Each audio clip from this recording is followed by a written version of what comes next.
Nearly after 34 years, the changes have been made in the Indian education system. Hey guys, welcome to our channel That Indian Duo, and today I'm going to discuss and explain you all in detail about NEP, that is National Education Policy 2020. I still remember being a kid purchasing so many books during my school and carrying that heavy loads on my back and mugging up for exams, debating with teachers for that one single mark, trying to maintain 98% of attendance and the bloody comparison with others. And I still remember that many people around me mugging up so hard and filling up their tiny brains with so much of data during +1 and +2. And now the days have been changed. The new rules has come in the Indian education system to help out many younger generation, and I think if those can be implemented properly, the future of the future generation would be so beautiful, and I think most of us will not leave India and go abroad for higher education. And what are those major changes? Let's get into details.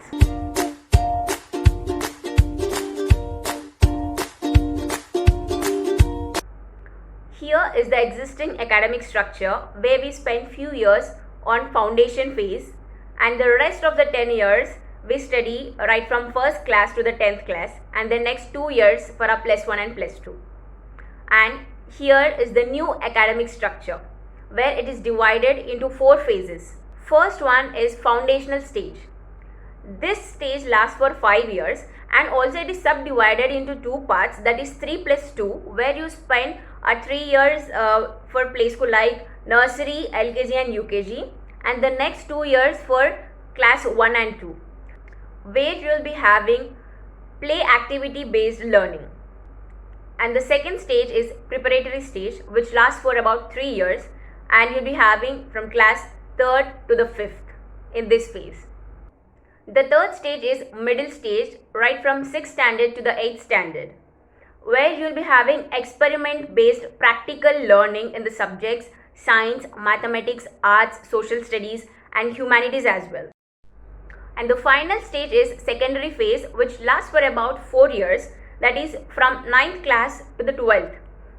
So far we used to have a +1 and +2 after schooling, but now 11th and 12th standards are integrated in schooling itself. And the best part of this phase is that students can choose their interested subjects and they can read only that. And in this phase they'll be having multidisciplinary learning, critical thinking and flexibility of study. Here comes curriculum. So far we used to more concentrate on theoretical based learning, but from now everything is going to be more practical. The syllabus will be reduced and no bookish knowledge, and students can choose a subject and anything from arts, for example chemistry plus music or physics plus dance, anything like that. And there will be no restrictions on any subject. You can choose the subject whatever you wanted to learn. Right from 6th standard itself, students will be introduced to the newly emerging technologies as well as coding also. And here comes examination and evaluation procedure. This is gonna be the biggest change ever. We are not going to have the annual exams at the end of the year, but we are going to have 2 exams in 1 year, that is semester 1 and semester 2. The subjects what we'll be studying in semester 1 need not to be carried in semester 2. I mean, we are going to study different subjects in different semesters, and we'll be having 2 exams in 1 year, so that we don't need to read a single subject the whole year. And this time the results are not only given based on the marks you gain, but also the skills you possess. That is, it depends on both the marks plus your skill set. And the format of the report cards will also be changed, where not only your marks list but also your work can be added. That means even you can add your portfolio, project works and all the extra activities whatever you will be doing. So finally, the National Education Policy 2020 is aiming for the overall development of the students.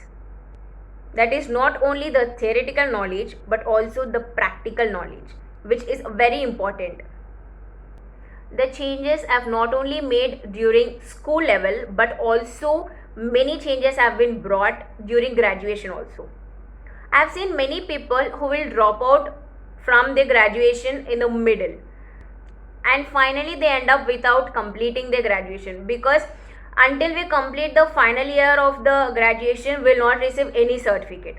But from now the undergraduation course will be of multiple entry and exit options. That is, if you complete 1 year, the first 1 year of your graduation, you will receive a certificate accordingly, and after finishing of 2 years you will receive a diploma certificate. After successful completion of 3 years of graduation, you are going to receive a bachelor's degree. And whoever wanted to take it further, you can even pursue the final year, that is the 4th year of graduation, where you will be receiving a bachelor's degree along with a research certificate. I think this change will be very helpful for most of the people.